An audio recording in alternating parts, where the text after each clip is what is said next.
Hit the play? Go ahead. All right. Welcome to St. Paul's Lutheran Church today, and this is part 2 at Ziegenfuss University. That's our adult Bible study class, and we're doing part 2 on the Protestant Reformation. I'm going to do a little bit of backup here so you can see where we are, because a couple of us weren't here because we were in quarantine last week, Joe and Bobby. So, all right, let's go. This is a little timeline here. Okay, Martin Luther, right? What date is it? 1483 to 1546. Stop. What is that? He has 1 foot in the Middle Ages and 1 foot in the modern world. So 1500 is the dividing line between the Middle Ages and the early modern period of European history. So sometimes when you read Luther, you're offended and shocked. You're like, what the heck is this guy? He's crazy or something? Columbus is 1492, right? Mm-hmm. So Luther, people would ask him about the New World, and Luther would say things like, as long as there's a Dutch geographer up there that claims the world is flat, and I believe him. So in other words, he's like a Middle Ages guy, but yet his ideas are modern ideas.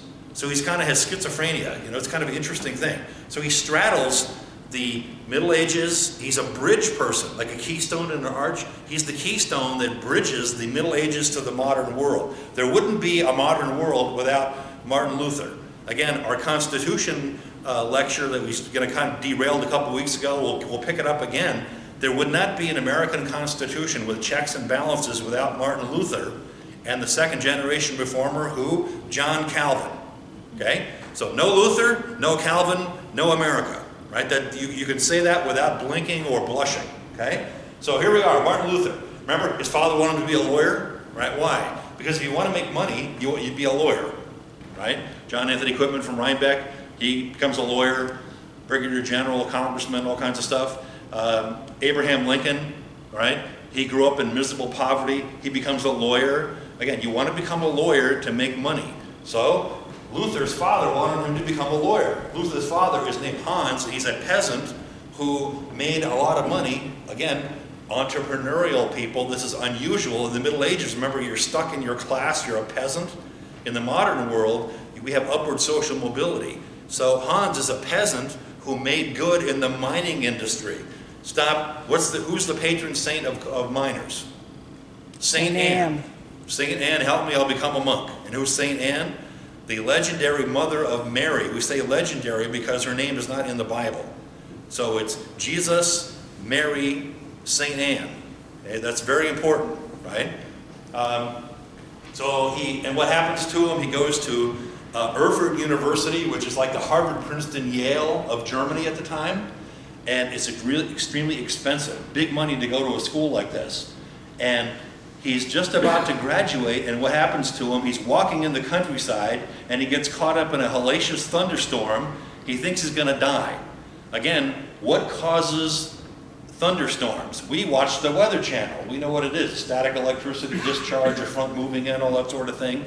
Well, in the Middle Ages, they thought the gods are angry with you, and you're being judged. And this is the way God kills you. Wotan throws a thunderbolt down and fries you. He's going to die. So he falls on his face. He says, help me, St. Anne, I'll become a monk. What happened? 2 weeks later, he becomes a monk. What kind of a monk? Augustinian Hermit Monastery. Augustinian Hermits, who are they?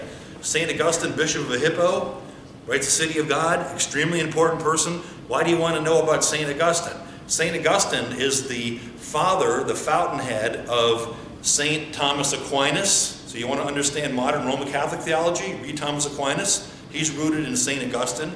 Same thing with Martin Luther. He's rooted in St. Augustine. The two kingdoms ethic, city of God, city of man, I talk about that all the time. That comes from St. Augustine. Okay? So Augustinian hermit monk. These are the Marines of the monasteries, right? Extremely rigorous. There are 17 monasteries in the Erfurt area, very religious, right? Different orders. And the Augustinian hermits are the most systematic, the most rigorous, the most ascetic, right? So if you want to become a monk, you could have said, I'll become a Benedictine or something, and maybe take an easier route. Augustinian hermit is like the most difficult path to take. Why did he do that? When you check into a monastery, it's a way of working your way to salvation. Okay? So remember, In the Middle Ages, they taught this. We're Lutherans. We believe sola fide, sola gratia. What does that mean? Saved by grace through faith in Christ, not by works of the law. In the Middle Ages, they believe it's faith plus works equals salvation. We believe faith alone equals salvation. So faith plus works equals salvation. What does that mean? It's a variable in the equation. Remember you took algebra or something back in high school, you're still traumatized from it? Okay? It's the unknown. So how many works do you have to fill it, plug into the occasion, into the equation to get salvation? You don't know. So you never have security. You can't say, blessed assurance, Jesus is mine. You can't say that. So you say things like, if I've been a good person, then I might go to heaven, because you never know if you've done enough good works. So Luther, he believes it. He's German, right? When the teacher tells you something, you believe it, you follow orders, you're a German. He's tormented. 7.5 years he's in the Augustinian hermit monastery. 7.5 years. And what does he do? You can't really get into trouble in a monastery, right? You get up at 2 o'clock in the morning, you file down to the chapel silently, you sing the Psalms. It takes 2.5 weeks to do all 150 Psalms. It's extremely rigorous. He does this, right? And then he goes to confession. He tries to confess every sin he's ever committed because he doesn't want to go to purgatory or hell. He doesn't know if he's done enough good works to get to heaven. He's a tormented guy, okay? So finally, Johann von Staupitz, who is the Vicar General of the Augustinian Hermit Order, tells him, okay, you got to read the Bible. Stop. Who read the Bible in the Middle Ages? The priests. Nobody. Even the priests didn't read the Bible. So, if for one thing, most priests are illiterate, so they memorize the liturgy and they say the Mass. They don't really read the Bible and preach. They don't do that. Okay. So, people in universities might read the Bible, and remember, this is prior to Johannes Gutenberg invents movable type, 1453, the printing press. So Bibles are just coming in. So the only way you could get a Bible would be to go to a place like University of Erfurt. They might have a Bible like chained to the pulpit because it's so valuable. It would be worth like $100,000 in our money for a single book. Like our Bible up here, right? That would be like the Village Bible right there. And it would be priceless. They'd have to keep it chained because someone would steal it, right? So he didn't really read the Bible until he was sent to Wittenberg, a brand new university. Wittenberg University, brand new. It's a town about the size of maybe 2,000 in the village and people living in an outlying area. So it's a small little town with the muddy streets. It's kind of a backwater in Saxony. And Elector Frederick of Saxony, we'll meet him in a minute, he wanted to make a university that would keep Germans in Germany, Saxony, to study. Now, you wouldn't have to go to Paris or something, right? So you want to try to keep the talent, the brain drain, keep the talent here. So he contacts Johann von Staupitz. Do you have anybody promising to teach? Yes. So they send Martin Luther to Wittenberg, and there he studies and he gets his Doctor of Theology degree. Right? So he starts reading the Bible. Okay, and remember, what are the 4 highest IQs of all time, according to psychologists that have done estimates on this? Johann Wolfgang von Goethe, who wrote Faust, Martin Luther, Emanuel Swedenborg, I'll do a whole class on him sometime, he's a very interesting character, and John Stuart Mill, the great economist, utilitarianism person, okay? So he's one of the highest IQ people who've ever lived, and that's based on estimates of his literary output, you know? And, okay, so he becomes a monk, right? So let's go here. That's a little quick background there. Timeline, okay. The 95 Theses are posted on the door of the Wittenberg Church. When? October 31st, 1517. Stop. Why? Remember we talked about this last week? The All Saints' Day, last Sunday's sermon, is a holy day of obligation. All University of Wittenberg students are required to go to Mass that day, as well as people in the village. So all the craftsmen, everybody has to go to Mass that day. And they have to pass the front door of the church to get in. The front door of the Castle Church in Wittenberg is like the community bulletin board. Okay? So today we would put it on Moms of Red Hook. We're having a Trump rally and we don't have a permit, we're all going to be arrested. This kind of thing, right? We put it on Moms of Red Hook, right? So there, they would post it on the door of the church. And he writes the 95 Theses. How many? 95. Again, I'm not sure if I have a slide on this or not. They're probably out of order. What does he want to do? He wants to have a disputation. What's a disputation? It's like a debate. The debates we have are a joke. They're a press conference with two people sitting there and you have 2 minutes to answer the question. No, a disputation would be the Augustinian hermit order would send their champion over here, and the Dominican order would send their champion over here, and you have a debate that lasts for maybe 4 or 5 or 6 days. Like 12 hours a day. And so one person would speak for an hour and a half, the other person would rebut the argument with another hour and a half discussion, back and forth and back and forth. Who liked this? The students loved it. The town loved it. This is like the greatest entertainment ever. So the place would be packed. Where do you learn the most in a college? You don't learn it in the classes. You learn it when they bring in the speakers to the campus. So that's what this is like. So it would be like a big event. Luther wanted to have a disputation over the idea of indulgences. Okay? That was his goal. So the 95 Theses are like little statements that you would throw out on the floor during the disputation, during the debate. And the Augustinian hermit order would argue against the Dominican order, and you would settle it. The truth is somewhere in the middle. This is a great way to learn. Okay? And then Zwingli, we'll talk about him a little bit. Pope Leo X, these are all different individuals involved in the Reformation. 1525 is a big year for Luther. It's the Peasants' Revolt, where 100,000 people are killed in the countryside, and it's when he got married to Catherine von Bora. So there's 2 things in 1 year. Big thing. Okay, so again, this is a timeline. Again, he lives in Saxony, which is the old East Germany. Okay, and Germany's not united until 1871. Okay, so he's living in Saxony, and I don't know, what else can I say? We'll get to it. Here's Wittenberg. Okay, and I've been to Regensburg before. The previous pope. Not Benedict. Who's the one before him? No, Francis Benedict, I guess it was. He was from Regensburg. So Regensburg was like a real Catholic town. Well, you know, so this is like Luther's world right here. And who does this painting? Lucas Cranach the Elder. I'll show you some pictures of him toward the end of the lecture. He's a Renaissance artist. How do you know? Renaissance people think that each individual is important. And if you ask a Renaissance painter to paint you, they paint you the way you look. Not like, you know, oh, can you retake the picture, Mrs. Isaacs? Because it's like, you know, no. It's like, you took the picture, you have that face, that's it, it goes in the book. See how that works?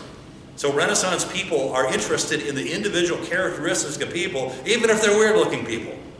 Okay? So this is what, and that's good, because this is the way Martin Luther really looks. Okay? Well, why is he like a fat guy? Well, because when he was an Augustinian hermit monk for 7.5 years, it almost killed him. He would like starve himself. He would get up, lack of sleep. He would beat himself with whips to try to get the sin out. Right? In other words, he excelled in monkery. That's what he tells people later on in life. And it almost killed him. And he had digestive problems the rest of his life. He suffered from like diarrhea, constipation, chronic hemorrhoids, all kinds of intestinal distress, and we think it's caused by his time as a monk. He like messed himself up, you know? Like somebody who's in the military and they get like messed up because of the regime or something, right? So he was like messed up seriously from that. And so his wife, Catherine von Bora, tried to take care of him. He died at age 63 in bed of heart disease, which is a miracle that he wasn't killed by his enemies, right? Assassinated. And he had generally bad health, like maybe from the time he got out of the monastery the rest of his life, and his wife kept him going, right? So he gained some weight, which is a good thing. Here's the Owen Wolfgang Goethe. He wrote Faust. You want to read that sometime? Here's John Stuart Mill. He wrote Utilitarianism and On Liberty. Fantastic guy. Here's Emanuel Swedenborg, son of a Lutheran bishop from Sweden, and he's a metallurgist and an engineer. And when he was 57, he was eating supper one time, and angels came and started talking to him. So he wrote it all down. He's a very strange man. So he's like this hard science dude who got like weird. He got into metaphysical stuff. It's a very strange thing. I think he got into some mushrooms too. Yeah, that's what people say, that he must have been hallucinating or something.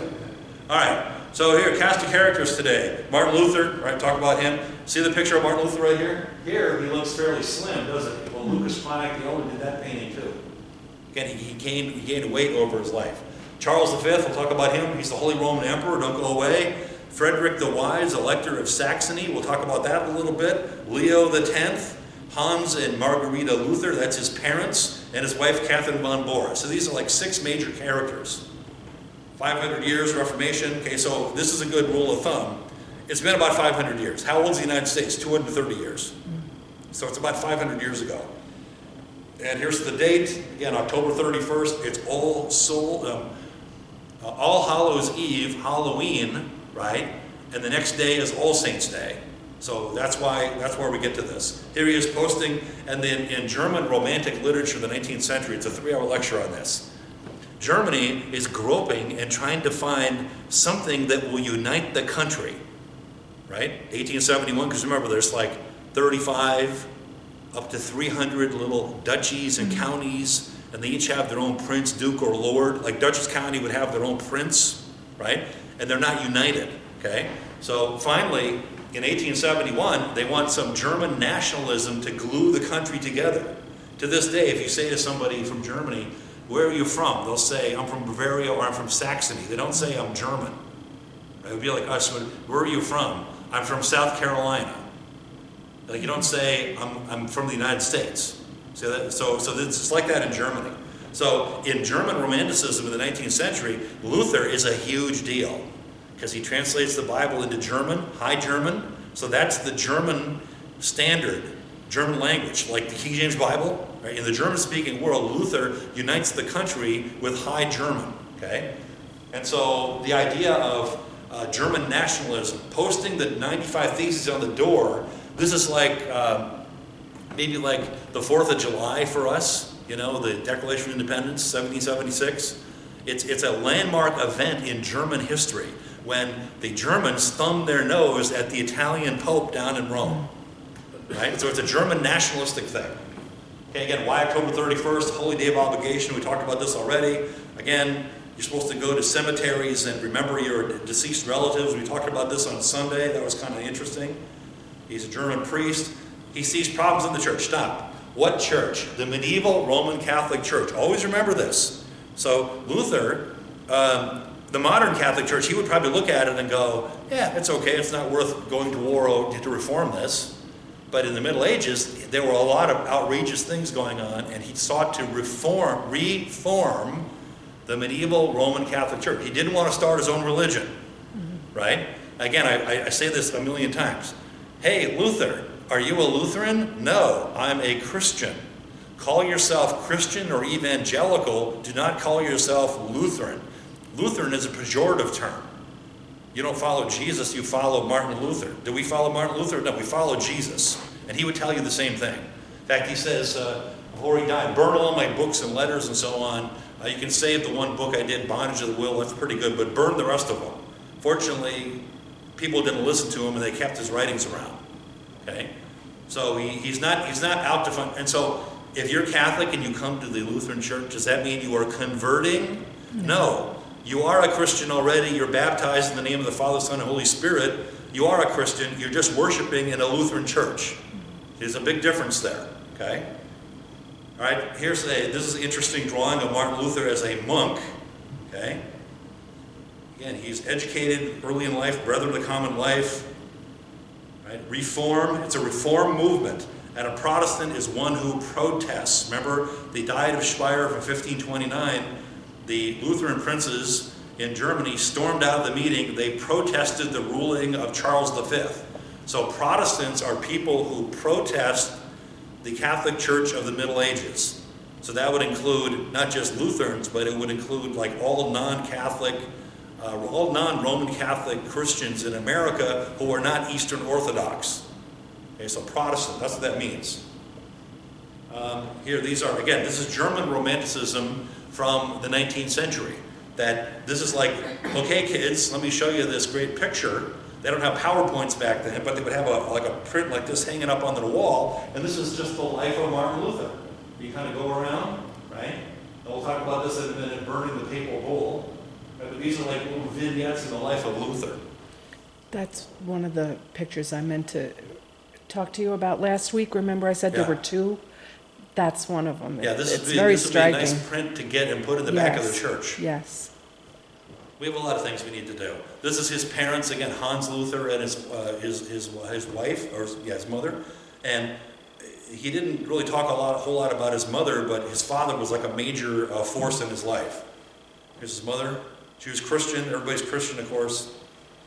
And he's a mining engineer, or makes money in the mining industry. Here's the house in Eisenach, the name of it. I'm sorry, Eisleben. Eisleben? Yes. Yeah, Eisleben. And we didn't go there when we went to Germany, and because it's not a whole lot to see. It's just basically this house, and it's been restored, because after World War II, the 8th Air Force did some major damage to Germany, so they tried to rebuild it all to make it look like it did before the war, right? And remember, they did archaeological digs, and where do you dig and do archaeology? In the latrine, because everything ends up in the latrine. So there's broken pottery and coins, and they found a wedding ring in there. And the coins are good because it gives the date, right? So we know a lot. We know that they ate things like goose, and they ate a lot of pork. They ate chicken, so they were a fairly affluent family, Luther's family. Again, this is the July 2nd, 1505. This is the Help Me St. Anne will become a monk. Right? Stoderheim, it's out in the country somewhere, and he was walking along. He thinks he's going to die. Right? Help me, St. Anne. There it is in German. And here he is. Again, this is like legendary. Like a turning point event in the life of Martin Luther. He's a law student who's going to become a monk. He became a monk. And when you become a monk, what does it mean? You're dead to your old life. Dead. So you go in the door of the monastery and you take on a new name. It's like joining the French Foreign Legion or something. Like you turn your back on your old life. Okay? And here's St. Anne, right? Mother of Mary, patron saint of mining. Here he is again, you can see where, I like this picture because it pretty much shows you you're going to die. If you're out in the middle of an open field, in the middle of a thunderstorm like this, Here's the rock. All right, here he is going into the Augustinian Hermit Monastery. And his friends gave him a big drinking party and a feast the night before, and then he shows up at the gate, and that's it. It's like checking into Auburn State Penitentiary, right? And penitentiary is a place where you do penance. That's what a monastery is. It's like you check yourself into a correctional institution. And you sleep in a cell. I mean, it's very interesting. And this is St. Augustine, Bishop of Hippo, tremendous influence on Luther's life. Here, you want to read The City of God someday? And the Augustine Hermit Order is still around today, right? So remember, the Catholic Church is, you take an umbrella and you pop it open, right? So the pinnacle of the umbrella is the Pope, and the ribs of the umbrella are different orders. Like the Jesuits, the Marist brothers, the Dominicans, the Benedictines, the Cistercians, right? They're all different like ribs that are on the umbrella. And what do they have in common? They're under the primacy of the Pope, okay? So the Augustine Hermit Order is under that umbrella, okay? And here, this is, I think I probably took this picture. We actually stayed overnight in this monastery in Erfurt, Germany. And see how the wall is kind of broken down there? There's still bomb damage from World War II there. And one of the most chilling things, in the middle of the monastery, there's a hole in the ground about the size of this church, and obviously it's an old foundation. Well, a couple hundred people from the town took shelter in there because it was the library for the monastery, and the 8th Air Force dropped a bomb right down the pickle barrel, blew up the library and killed everybody in the site. So there's like a memorial plaque for all the Germans that were killed and they just left the hole in the ground with the, so. And what's the moral of that story? Don't hide in the library. Yeah, how about this one? Don't support Hitler then, you morons, right? Because when you go to Germany, there's a lot of like, oh, look what the Air Force did to this town. They burned the whole town down. Well, if you weren't a Nazi, we wouldn't have to do it, right? So it's a very important thing, you know. So there's a hole in the ground, and it's really, it makes you kind of think. And here it's been reconstructed, of course, and it's, you know, quaint and charming that they really play up the Middle Ages stuff. So when you go there, you know, it looks like a postcard. This is the inside courtyard of the monastery, and they don't have central heat like we do. Bobby, you'd love it there. So it's like December the 10th, and in Germany is northern Germany. It's cold. It's damp. Bone chilling. It's like damp. It's a damp cold. It gets into your bones, and there's nothing you can do to fix it. Like you're like cold. I've never been so cold my entire life, and I lived in Minnesota, right? So we went to the chapel, like, I don't know, 5 o'clock in the morning or something, and there's no heat in the chapel. Yeah. Remember that one? Yeah. And the nuns were singing.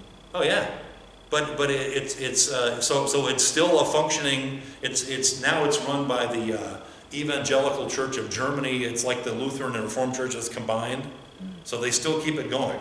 Now in this courtyard, what is this? This is where the monks are buried. So for a couple of centuries, when a monk would die, they bury you here. Notice there's no tombstones, right? Mm-hmm. Why? Because you lose your identity when you check into a monastery in the Middle Ages. You know, unless you're like a famous writer or something like that, or a well-known theologian.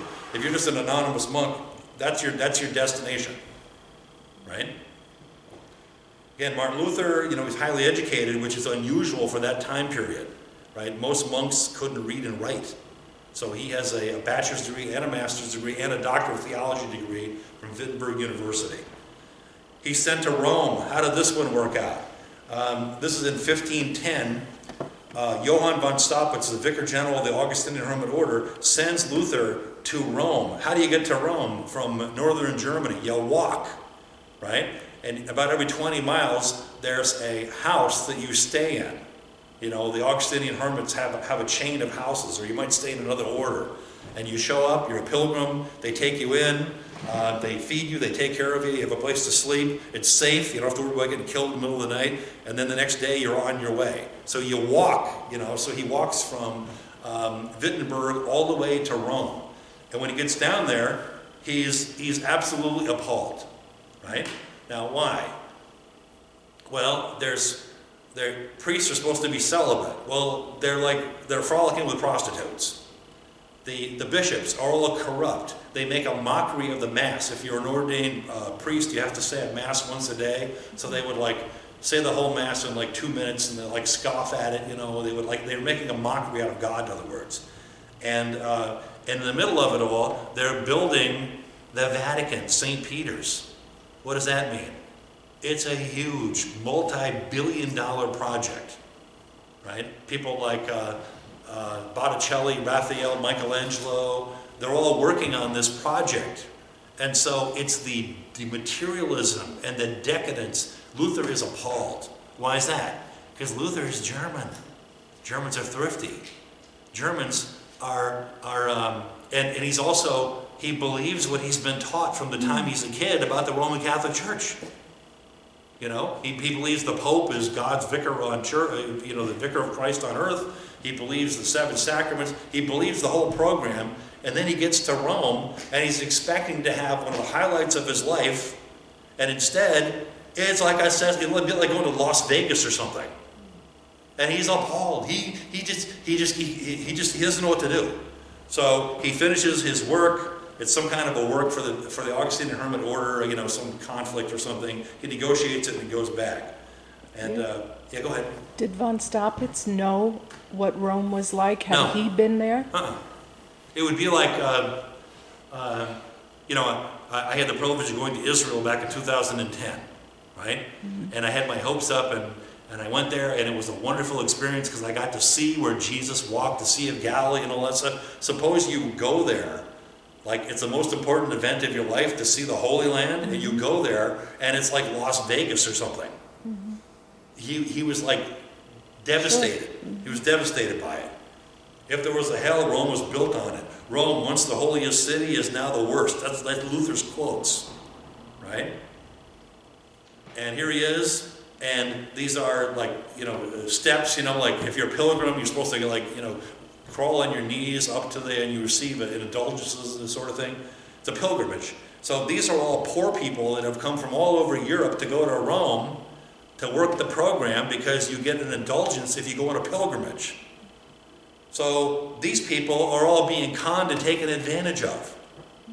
And this appalls Luther. Luther the German, Luther the rigorous, the person who believes it, he's appalled by this. Here he is, Luther on his way to and it's like Vanity Fair, in Pilgrim's Progress by John Bunyan. It's like a festival going on. The Rhinebeck Sheep and Wool Festival or something, right? Worse than that.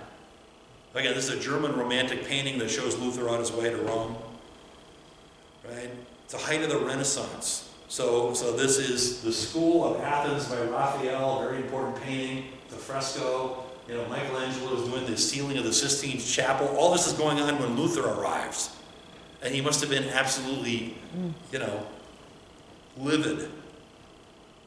And here, when you go to Germany, they have all these, everybody has a painting and hanging up, or drawing, etching, hanging up in their house of the German town that they came from. And usually it's from the Middle Ages. So that's one of these. This is Wittenberg. Here's the city of Wittenberg. This white building is called the Rathaus. That's like the city hall. Right? This is St. Mary's Church back here. And it's like a town square. You kind of walk around. That's like the marketplace. Yeah, go ahead. We were in Brussels. Yeah. In the square, and it looks exactly like that. Oh yeah. Well, that's the building style that they use. Yeah. So I mean, and yet the city hall, it's like a competition. Who can have the best city hall, compared to some other principality down, over a couple of, states away. So like a competition, who can have the best city hall? Mark, why did Luther wear his hair that way? Oh, the tonsure? Okay. All right. They shave the back of your head like this. Right. So that if you escape from the monastery, which under canon law is a capital offense, they can pick you out as you bomb through the crowd. That's true. So it's called a tonsure. It's like when you go to prison, they shave your head, So they do the same thing. They give you a tonsure, so that means you're an escaped monk. It's an orange jumpsuit. Yeah, there's the orange jumpsuit of the day. Yeah, so if you put on civilian clothes and go running through the crowd, they can see your bald head popping through the crowd. Yeah, that's called a tonsure.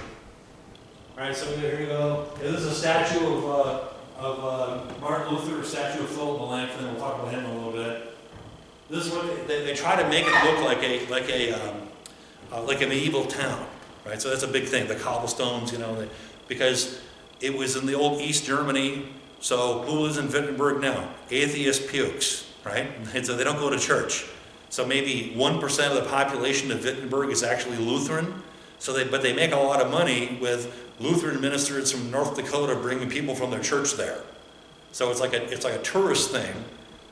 They don't really believe it, but it's a way to bring money into the town. It's like their tourist thing, right? This is the Lucaria. It means White Mountain, right? Wittenberg, White Mountain. So this was the university.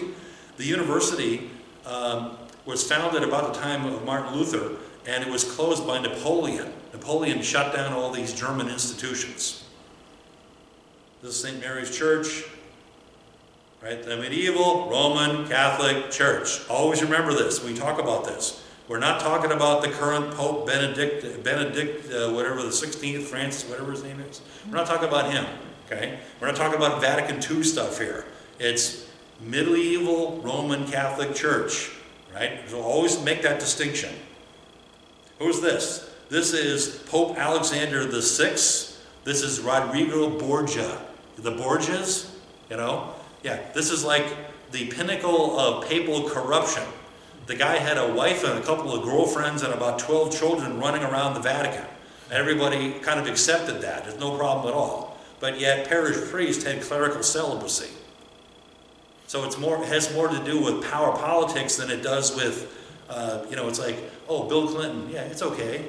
Hey, we don't mind what he does, it's fine. You know, you have like a two-level morality where, oh, he does good things for women's rights, but therefore it's okay to have girlfriends on the side. Like, it's a dislocation. Same thing here. And why do I say this? Not to beat up on Bill Clinton, but you have to understand, people are like, how could anyone put up with this? Well, you put up with it. You know? Same thing with, how could the Germans have supported Hitler?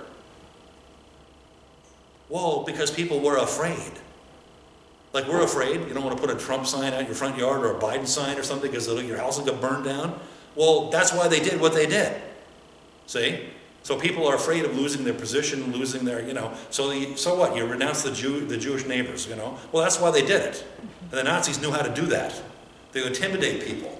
So that's why you have to be careful about this stuff. So don't use the historical standards of now and look back at time and go, well, if I was Catholic, I would never have supported Pope Alexander VI. He's decadent and corrupt.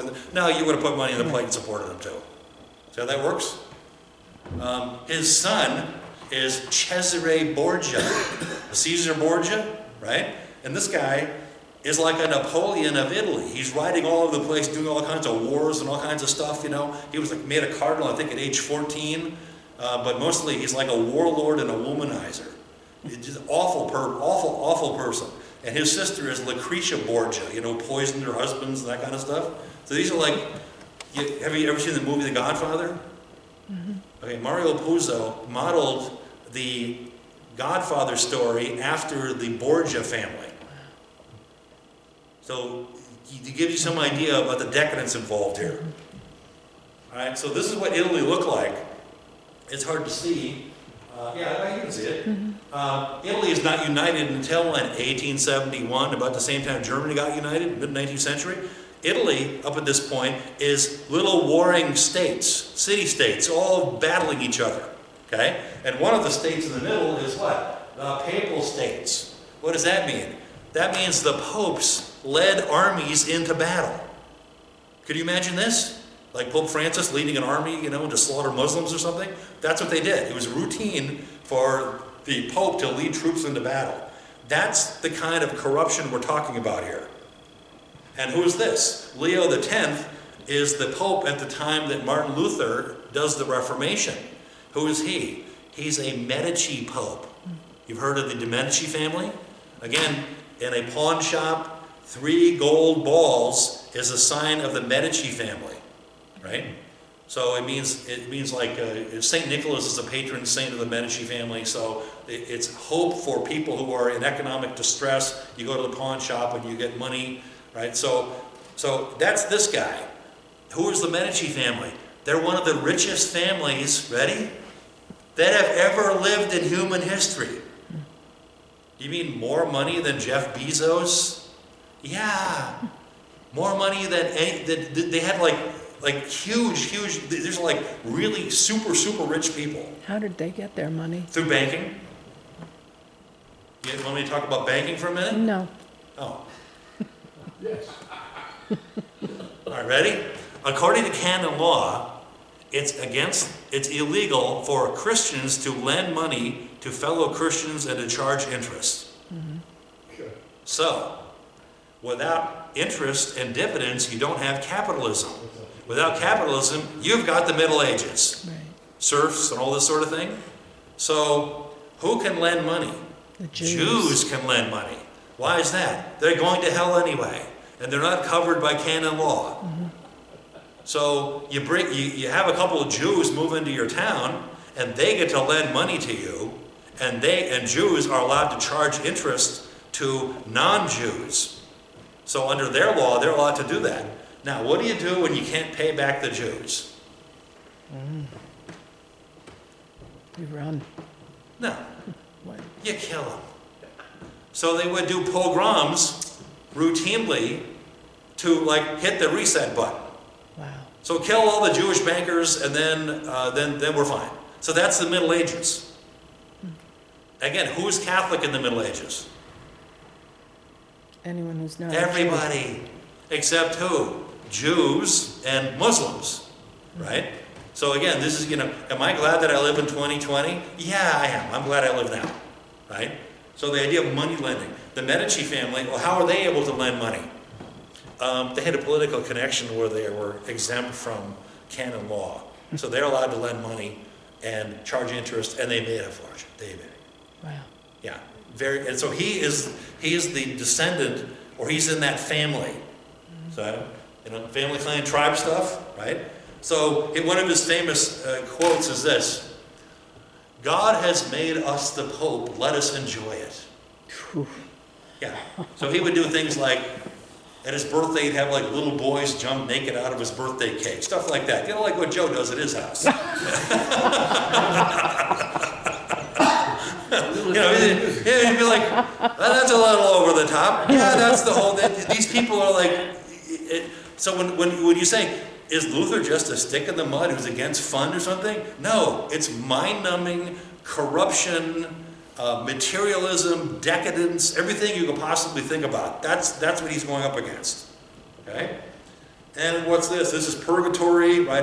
Don't have to do a 3-hour lecture on this. We're Christians, we believe absent the body, present with the Lord. We don't believe in purgatory. No purgatory. Purgatory comes about how? Because of, think of Tony Soprano. He's Catholic. He's baptized. You can't undo a sacrament. What do you do with Tony Soprano when he dies? Well, he has to be in purgatory for a couple million years to purge out his sins, and then he can go to heaven. So how do you get him off the barbecue grill in purgatory?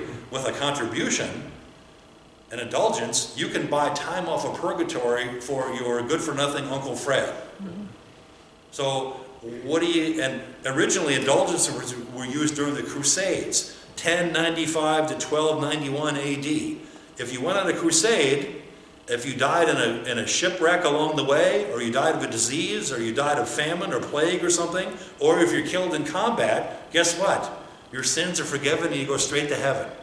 It's like in Islam, a jihad, where if you're killed in the jihad, you get 72 virgins in paradise. The same idea.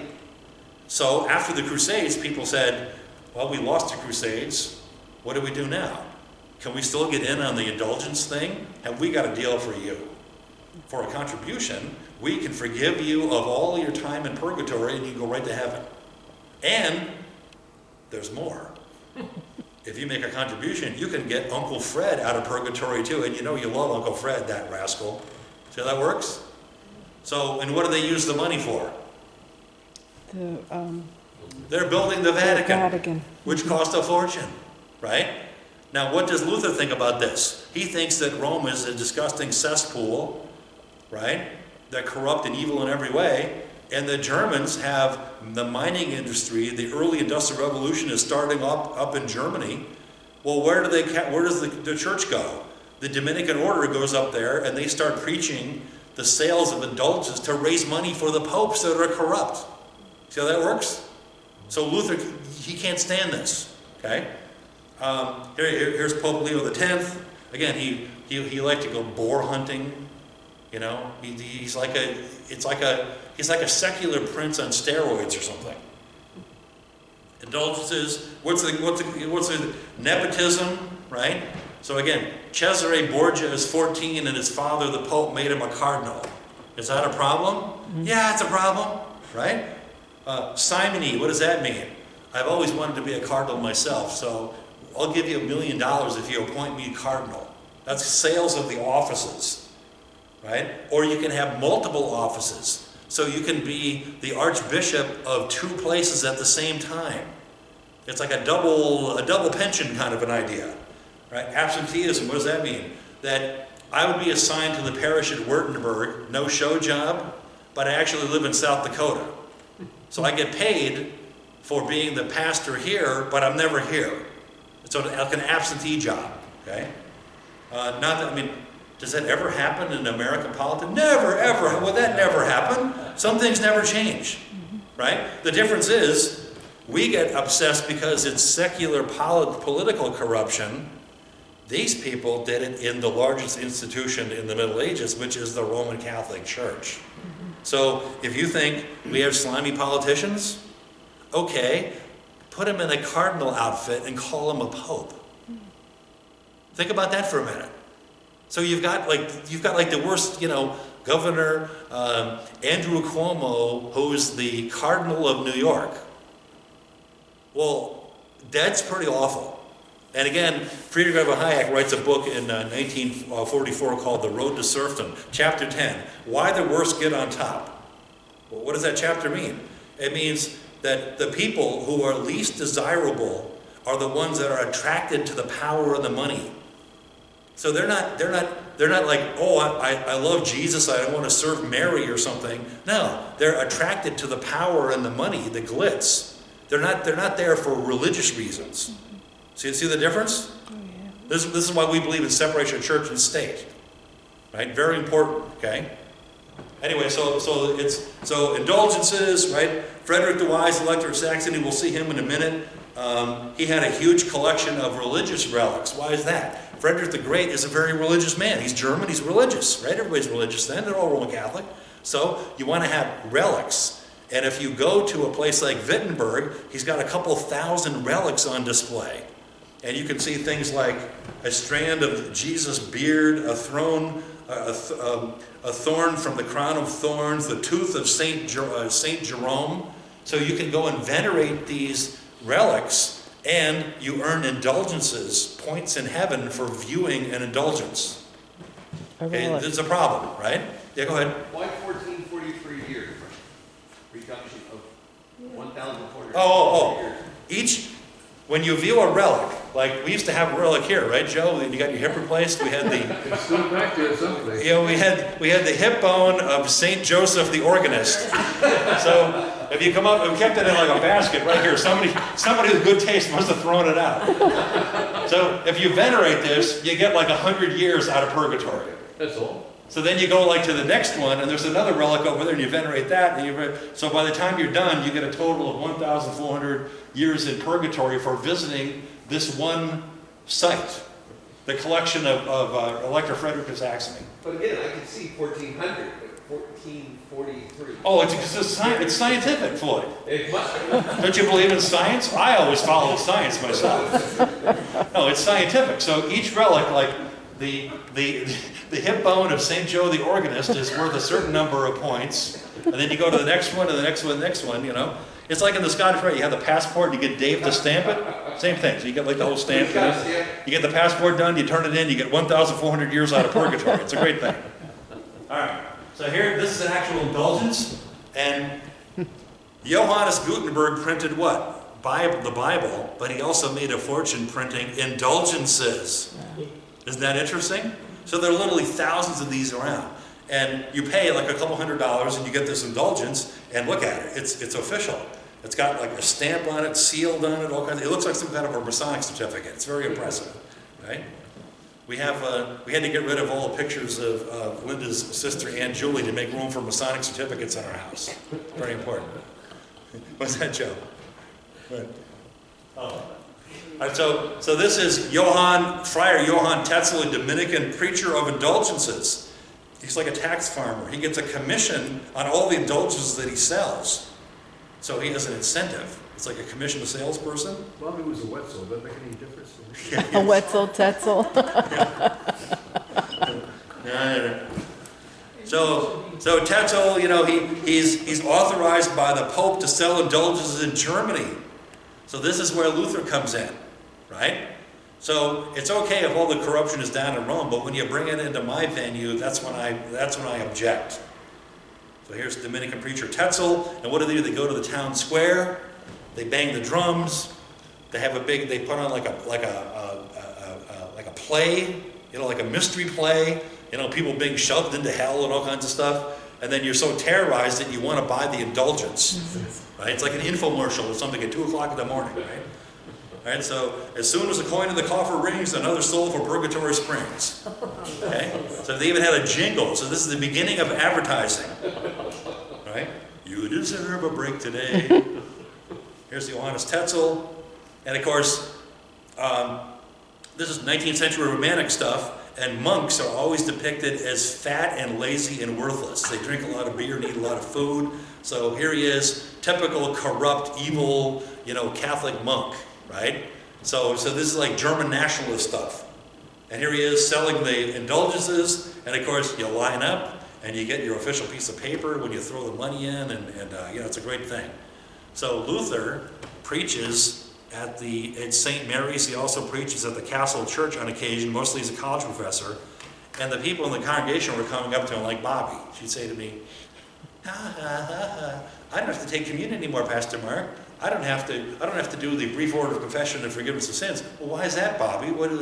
I bought an indulgence. So all my sins are forgiven for the contribution. Well, what did Luther say about that? The veins pop out of his head, right? Because he's undermining the faith of the common people in his church, right? You don't have to work the sacraments anymore because you paid your money, right? And again, this is the big street festivals that they would have, to attract people. And here it is, the life of Johann Tetzel, life of Johann Tetzel. And then notice his right hand is on what? The money box. Oh, the money box. Yeah.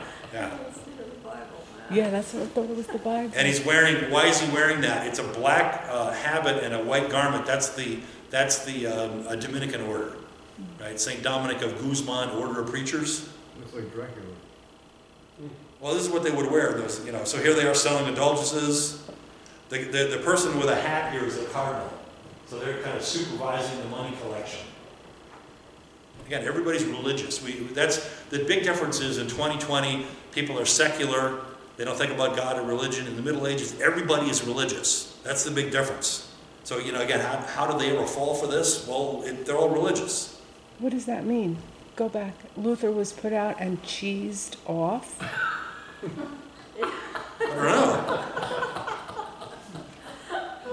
I don't know what that means. That's interesting. Just an old thing. I like cheese. It's probably some kind of a German expression that means that, he doesn't see eye to eye with him anymore.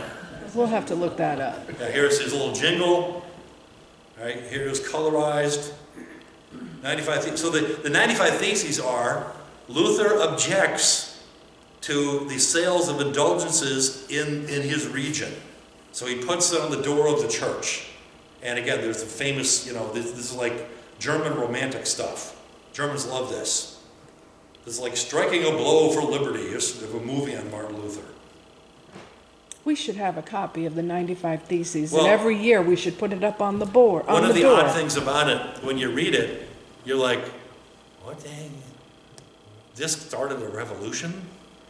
I mean, you read it, and it's like a boring kind of like, I'd like to give a lecture on the virtues of the gold standard. It's that kind of a thing. It's like a theoretical thing.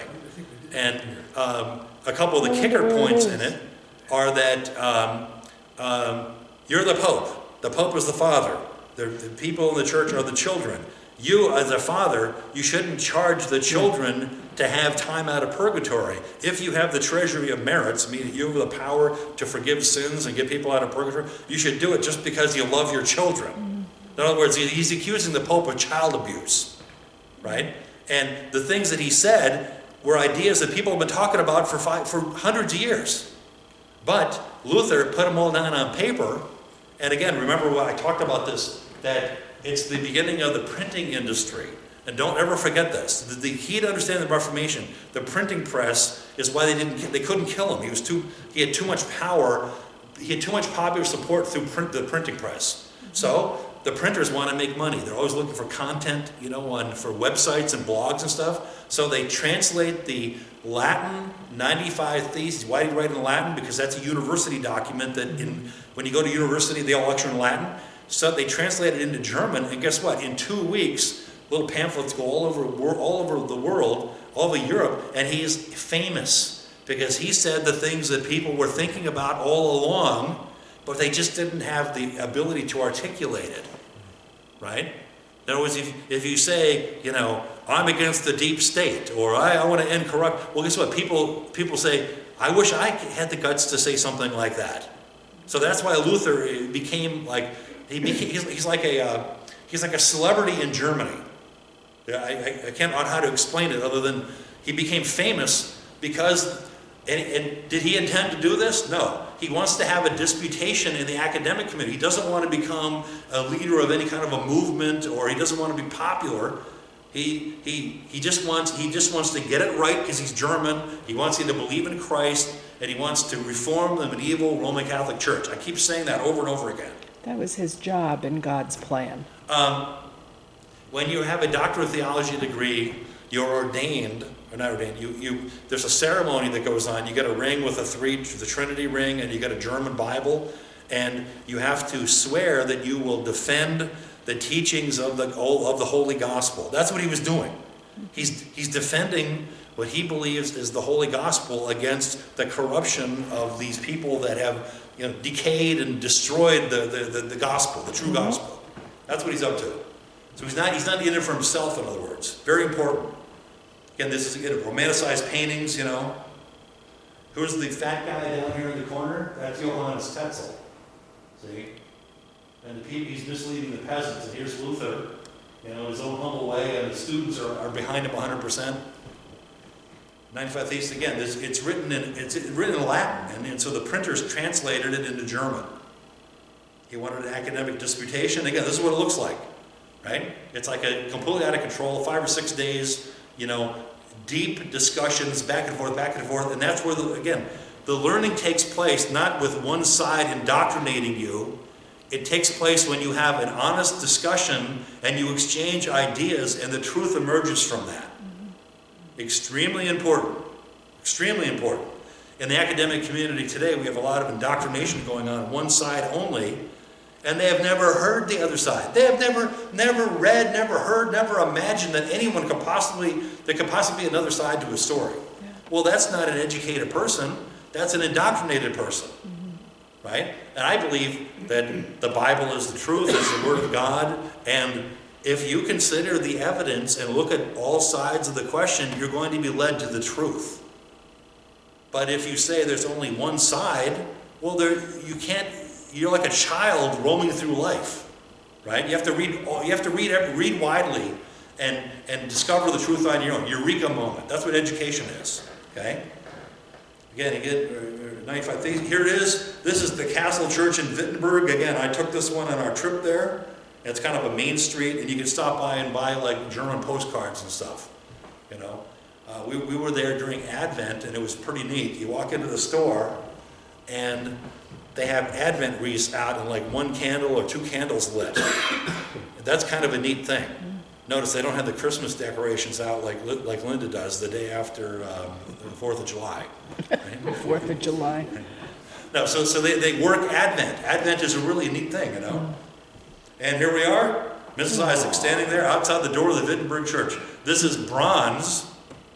It's bronze, right? Why? Because in the 19th century, the old wooden door burned, right? So they replaced it with bronze, which doesn't burn, and it's inscribed with the 95 Theses on it. You worked then all the time. That's true.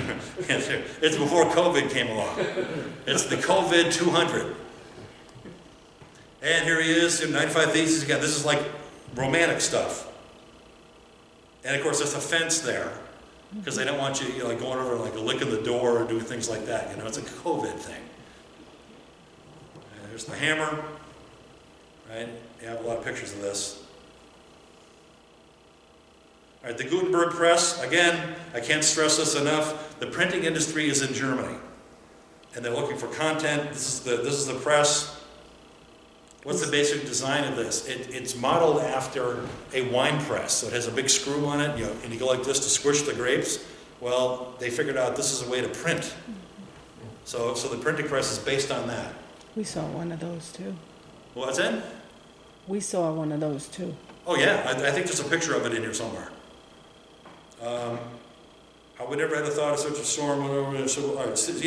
Luther himself is surprised that there's this big uproar about this simple scrap of paper, the 95 Theses. Again, he's not setting out to start a revolution.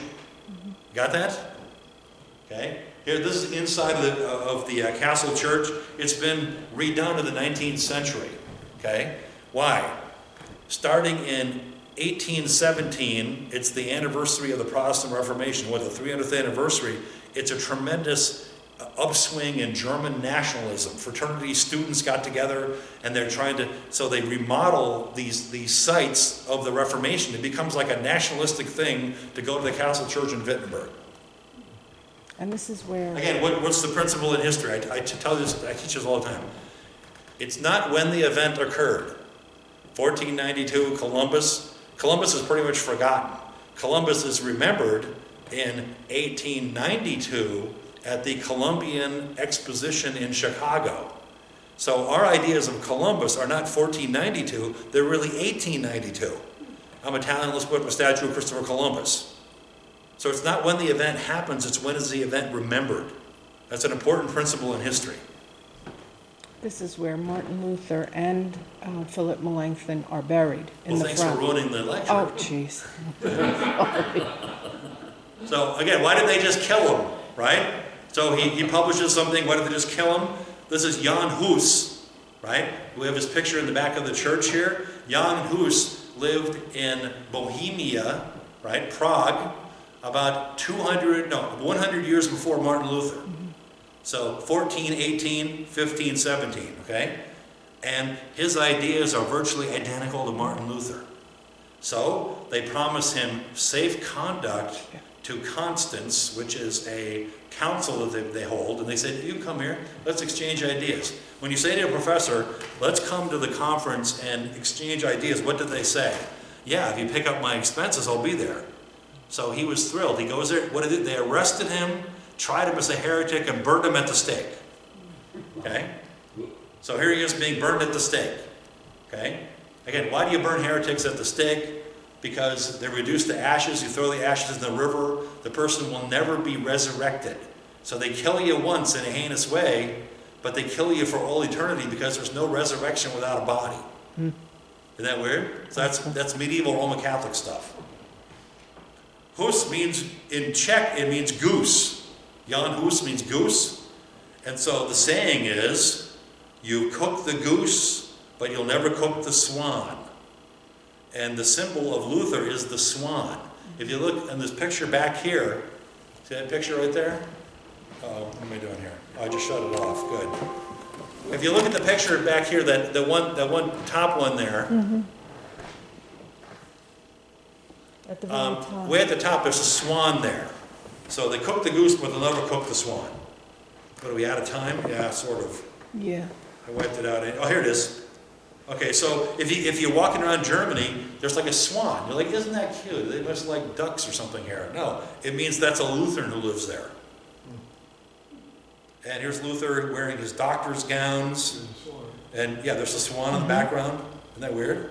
No. There's again. Yeah, this is the 500th anniversary of the Reformation, and there's the Luther swan, the Schwann's ice cream. Right? Schwann means, that's swan. So here's the printing press. Most of the printing presses were in Germany, Northern Europe, okay? So what does the Catholic Church of the Middle Ages do? The Index of Forbidden Books. So they try to control the free press by saying you're not allowed to read these books, and you have to be approved in order to have a book published. In Northern Germany, they publish everything because they're trying to pay off the printing presses. So in Leipzig every year they have a huge book festival. And it goes back centuries, because the printing presses are in the north. So one of the hallmarks of Protestantism, we believe in public education, we believe in literacy, we believe in reading, because if you can read, you can lead. One of the problems with my dopey college kids, the only thing they know how to read is on an iPhone. So if you want to be a leader of the world, you have to read books. Okay? Who do we know that read books? Harry S. Truman. What's his middle name? S, with no period. Okay? Harry S. Truman. He had a high school education, and he had to support his mother, so he had to go to work. He never had the benefit of a college education, but he read all the time, especially history books. And people look back at the 20th century and they go, you know what? Truman is one of the greatest presidents we ever had. And imagine having to be president after Roosevelt, who'd been elected 4 times, died. Here you go, senator from Missouri. Here you go, high school graduate only. Well, you're the president now. So reading is a very important thing. Another example, when Napoleon would go on a tour, an invasion or something, a campaign, he would bring a case of books with him. And especially, he read geography books, He studied geometry, and he knew more about the battlefield than his opponents knew about their own territory. And knowing is how that's how Napoleon was able to, you know, conquer the all of Europe, right? So reading is a very important thing. Here it is. I knew it was here somewhere. Here's the printing press. This is in I think in Erfurt, Germany, and this is a model of what the printing press looked like at the time. This is from the Museum of the Bible, which is in Washington. When this pandemic is over, I'm going to Washington to go to the Museum of the Bible. I've been salivating at this it opened about 5 years ago, and I want to go here. They have like, it's a collection of old Bibles, but it's also the history of printing in the Bible industry. It's part of the Smithsonian Institute block of museums. Here it is. Printing press, printing press. Cartoons play a major role in the Reformation. Right? Why? Because most people can't read, but they can look at cartoons. So the power of images, very, very important thing. So this shows the seven-headed dragon of the book of Revelation, and this is a Catholic one, and it shows Luther as like the head demon of the seven-headed dragon. And Lutherans had the same cartoons. They called the Pope the Antichrist, and really vicious stuff. Now here's Luther in the middle. Yeah, here. This shows, this is Luther, and there's a demon on his back, and he's playing Luther like a saxophone. So what comes out of Luther's mouth is basically demonic stuff. All right, reaction. This is probably a good time to stop. Any quick questions?